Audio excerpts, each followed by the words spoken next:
Hey there. So, this is Lotus with Art of Sacred Embodiment, and I wanted to talk a little bit about relationship, romantic relationship, inner union, sacred marriage, divine marriage. These are the new realms of relationship that we are stepping into. And we're taking the paradigm of conscious relationship to this new level, really. And most of us recognize conscious relationship was made kind of popular when Gwyneth Paltrow and Chris Martin, I believe his name was, went through the conscious uncoupling process. Conscious relationship has been around for quite some time. We could probably say from the 70s, but it was also growing in different communities, definitely at the end of the 80s and probably flourishing more in the 90s was when I first started stepping into that paradigm. And and you know, it brings us the awarenesses through our self growth, through personal growth, through deeper connection with honesty, with communication, with intimacy. All of those factors created a next paradigm of relationship because we have so much programming that has been really wounded and distorted around the masculine and feminine within romantic relationships. And when I'm talking about masculine and feminine right now, it doesn't always necessarily have to be gender, although I think historically that has been so. So I'm really talking about, though, those parts of us. We have both masculine and feminine within us. So, through generations and generations of not really knowing oneself, of not knowing how and having the tools to deal with trauma, with woundings, not and suffering and pain and emotion, not having the tools of communication, of being able to really know ourselves more deeply, most of us have grown up with this, a lot of just distortion and a lot of fear of vulnerability and a lot of fear of opening the hearts and really being able to love and being able to receive love. And we have found it traditionally to be a little bit more closed off, even with the people that we desire to feel closest to, because we haven't known how to come into those stages of vulnerability and knowing ourselves more deeply and loving ourselves more deeply. So the conscious relationship paradigm really began to shift that and bring deeper healing and bring more awareness and allowing couples to either gain more health in their coupledom or find ways of consciously uncoupling, right? With deeper recognition of what their growth has brought them to versus where they were when relationships began. And that is this first level of relationship that I love to work with, because there's really still a collective deep dysfunction within distortions of both what it is to be masculine and feminine and how we come together and where we're operating from. Are we operating from the lower base center expressions, or are we able to uplift that energy and come forth from higher expressions? And there's still a lot that is from that lower base consciousness, and we see it in entertainment, we see it in music, we see it in how our sexuality and sensuality is expressed. We hear it through languaging that can still be rather demeaning or negating objectifications, right, for both men and women. So there's this new, as we start to awaken, there's a whole new paradigm coming online. And I'm going to say there's probably two new paradigms coming online. And that first one takes conscious relationship into the spiritual realm. It takes it into that recognition, first of all, of our own sacredness.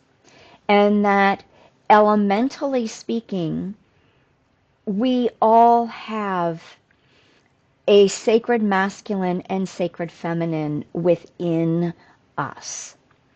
And one of these first stages as we move into the spiritual paradigm of romantic relationship, first of all, we're going to be changing what romance really means, what energy that really holds, and the frequency of that kind of deep bonding as we move forward spiritually. So within our inner marriage, which is that first level of a relationship with self, really beginning to understand that we have two expressions within us. We have our masculine, we have our feminine. Are they balanced? Are they harmonized?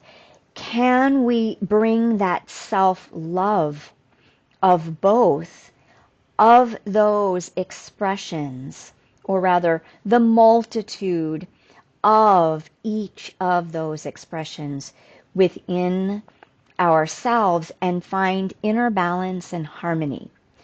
I personally tend to have more of a masculine bent, and much more of that fire and air elements and that yang expression. Over the years, the last 5 or 6 years, my deeper work has really been in harmonizing and balancing and allowing my feminine to really be present, to have a voice, to have an expression, that water and earth elements, to become more of who I am, and then bringing my imbalanced masculine into more harmony, so that now internally it's a different dance that I do.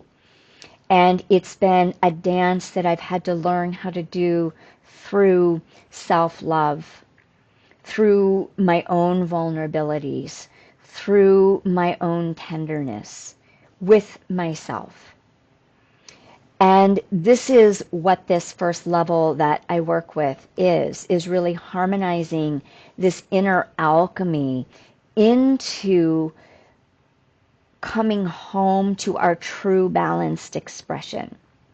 We can be yin or yang, right? We can be imbalanced in either way. And neither of those imbalances serve us in our highest good.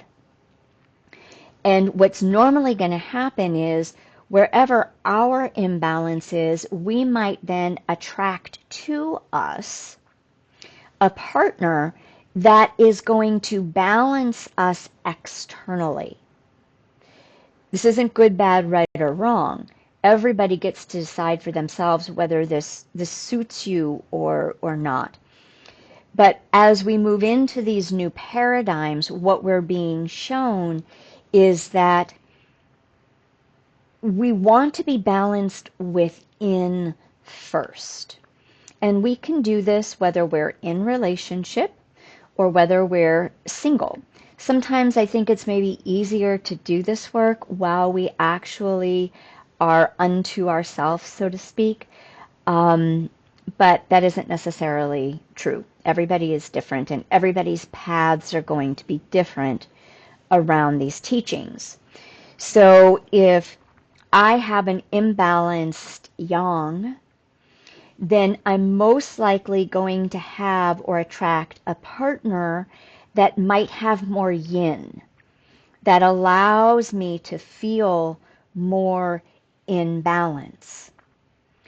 But as we grow and shift and change, then individually, my yin person might come into more of their yang expression, which then is going to sort of leave me feeling imbalanced again because I'm relying on the energetics outside of myself.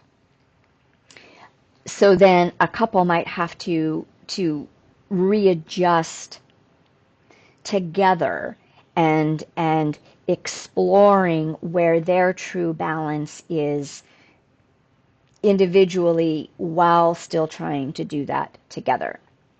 So this is how the sacred marriage, the inner alchemy sacred marriage first within takes place. And then we can dance with those dynamics within a partnership. And that's just one expression and example of really the deep levels that we are working with within romantic relationships as we're all kind of feeling these rumblings of deeper change. The sacred marriage for me is still when we're really working through these deeper human refinements. We're still really working through these developmental phases where we're clearing the old programmings of what relationship is, what commitment is, the familial cultural programmings that say that give us right and wrong ways of being, such as for generations, right, divorce was shameful.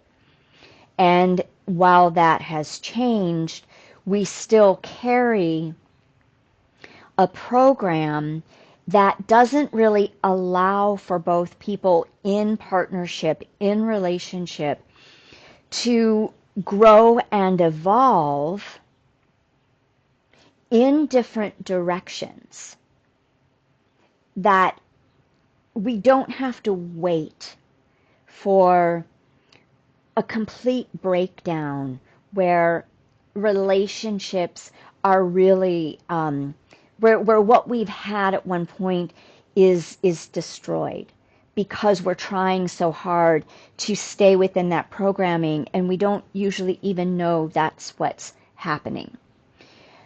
So these are the some of the untetherings and the unwindings that we get to do within the sacred marriage template, within that consciousness of our spiritual development. We conscious relationships, we're in that personal realm, very ego-centered still, which I don't mean that in a bad way. We need our egos. Developmental stage, and where we're beginning to know oneself within that construct. And then this next phase invites us beginning to know oneself unto ourself, first and foremost. So then we understand what our relationship container has been, what it is now, and what it needs to be.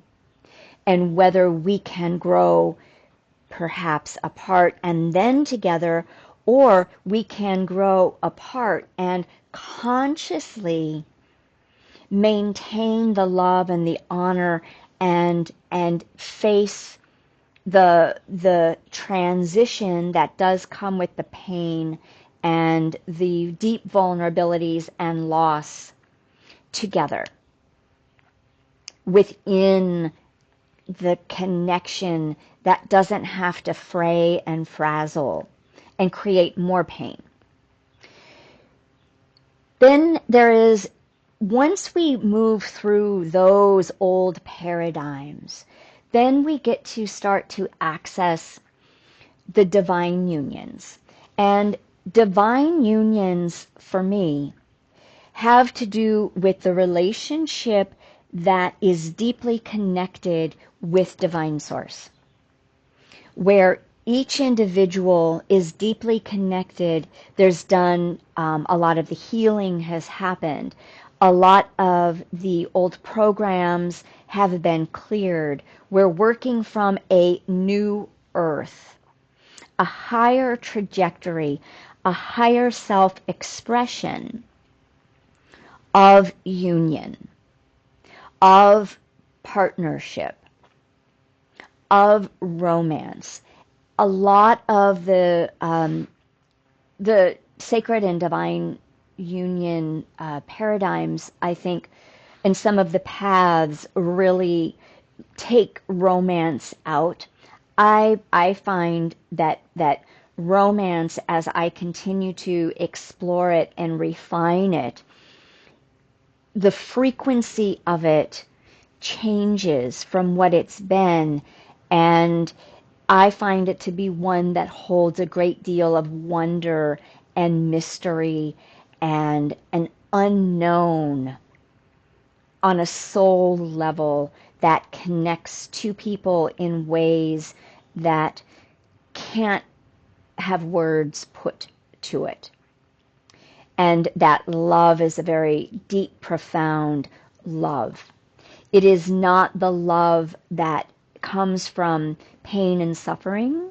It is not the love that is felt when there is perhaps disconnection, right? Then we start to feel, in the old ways, in the more dysfunctional, wounding connections, we're brought together through our pain body, through the lessons that we need to learn, through the developmental stages that we still are going through. And then we come into conscious relationship, and then we come into the intermarriage, the alchemy, and then the sacred relationship and marriage that still carries this thread of mystery and wonder into it, where we're still working through next levels of perhaps places that still hold wounding, but we're doing it so much more consciously and from a spiritual perspective, understanding ourselves and our partnership on a soul level. And I do keep romantic energy woven in there. And then the divine union, again, it's when a lot of this has cleared, when we're really operating, already have gone through these phases and stages, very sovereign, very individual, and yet interconnected, where our love has continued on its maturation process from conscious relationship is a maturation process from the old paradigm and the more younger ways of operating that still entail a lot of, pain and drama and attachment. And then we move into the sacred marriage, which is another level of maturation and individuation and yet interconnectivity. And then we come into the divine union. And that is where our divine human is more activated in our humanness. And we start to access that divine human archetype and energies and consciousness as we move through the sacred marriage stages, because it includes the inner alchemy. And that inner alchemy starts to weave in the threads of divinity. So you'll see on my website that I have the sacred marriage or sacred union template. And while all of these phases and stages are valuable, when we're in the very early developmental stages, those are very important because they come with deep levels of information. But we want to know how to integrate that information so that it heals and resolves, so that we can continue to up level and mature with deeper integrity, knowing thyself, self-honor, self-love, so that we can then be with the other, with our other, bringing more ability to love, more honor, more devotion into the mix as we enter into the sacred partnerships, where we really hold the containers of intimacy tenderly, and we have developed self-trust so that we come into a partnership with a deeper ability to trust, because we start with all of these qualities within us first, which lead us into higher alignment relationships, higher ways of being able to communicate, higher expressions of being able to hold our vulnerabilities and maybe our weaknesses or what we might look at as faults without judgment, without labeling them as right or wrong, but instead holding ourselves and holding one another in those spaces with this beautiful container that we create together. So if you're in the midst of developing your own self-relationship, self-love, or you're in one of these phases of relationship in its maturation stages, and if you're feeling called to work deeper, to explore that more deeply, then please contact me and we can have a conversation, or subscribe to the YouTube channel, because we'll be doing many more videos on this that may give you some tools to really be able to work with and explore, either within your own being or within your relationships. So I hope that you found this helpful, and maybe it's shedding some light on the next levels of our evolution through our awakening process that now are extending and expanding into our romantic partnerships. Thank you so much. Be well.